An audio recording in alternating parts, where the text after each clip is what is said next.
My name's Andrew Waddell, and this is, Captain Ben Majewski at the Salinas Fire Department. and we're gonna go over some fire safety for the home. So, what are some of the most common causes of house fires that you see? So according to national statistics and here in the city, it pretty much lines up that cooking fires are actually the most common in the house. They're followed after that with electrical, lighting, heating type fires. After that would be intentional, and then candles come in pretty close behind that. But the most common one and easiest to prevent is cooking fires. What are steps to create a good fire escape plan for a family? A good fire escape for the family is going to be something that's understood and known to all members of the family. That if you have young children, obviously they're going to be limited on what they're able to understand. So actually taking the time to sit down, draw up the plan, and have everyone actually understand what it is. Talk to the younger children, make sure they know where to go. They understand when is it going to be appropriate to open the door and try to get out versus asking for help, how to go to a neighbor's house, what the meeting point's going to be, because it's not just going to be for fires, this can also be applicable for any other types of events that can happen at home, that everyone has a central location to go gather safely. So, to follow up, what do you think is so important about having an escape plan? Having an escape plan is important not just for fires, but with natural disasters, weather, earthquake, all those sorts of things. It's a means of getting you and your family safely out of the house. And so by having a plan for it and talking about it, that everyone in the family knows what to do and how to get help should there be an emergency. So that could include everything from if there's a fire in the kitchen, we're going to exit through the front door, or the back door, we're going to meet in the front yard, get a hold of everyone, and then we'll go to the neighbor's house and call 911. Nowadays, with everyone having cell phones, it's a little bit easier to call 911. In the past, we would all rely on that neighbor's house with a hard line or a landline phone. Another thing to bring up with the children in the house of that is knowing what your home address is if there's a babysitter there or another family member that's watching the kids, do they have the ability to call 911 and actually know what their home address is? So it's a good thing to have on that paper. Are there any fire safety tapes specifically for children or pets that you can give to households?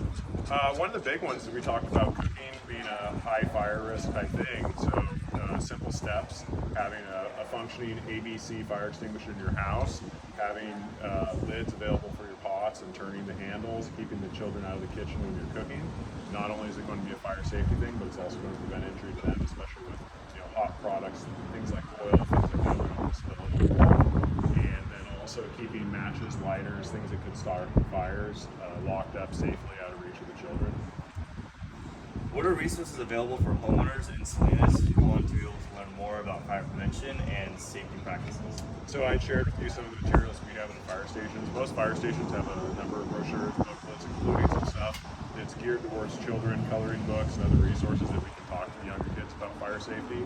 If they're interested in going online, places like the NFPA, the National Fire Protection Administration, the U.S. Fire Administration, that's a federal organization. But you can stop by the station. We have some handouts, pamphlets, things. We can also steer you in the direction for more in-depth. Awesome. What role does proper storage of flammable materials play in fire prevention?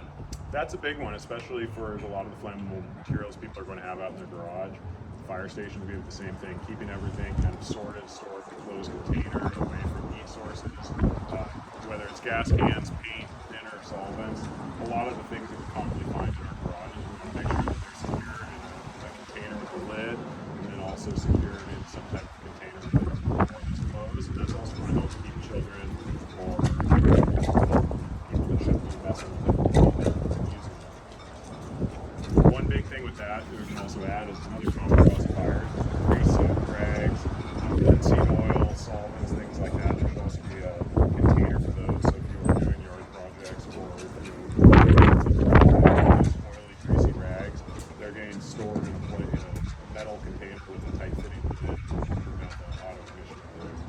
Awesome. And finally, could you share a story or example of a preventable fire incident that emphasizes the importance of fire safety awareness in the home? Absolutely. I think one of the common ones that we could see that are really unfortunate are things like candles. Is that where is the candle and will they put out before we can leave?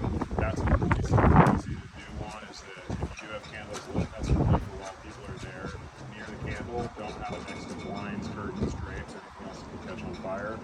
Another common one, fairly common cooking fires that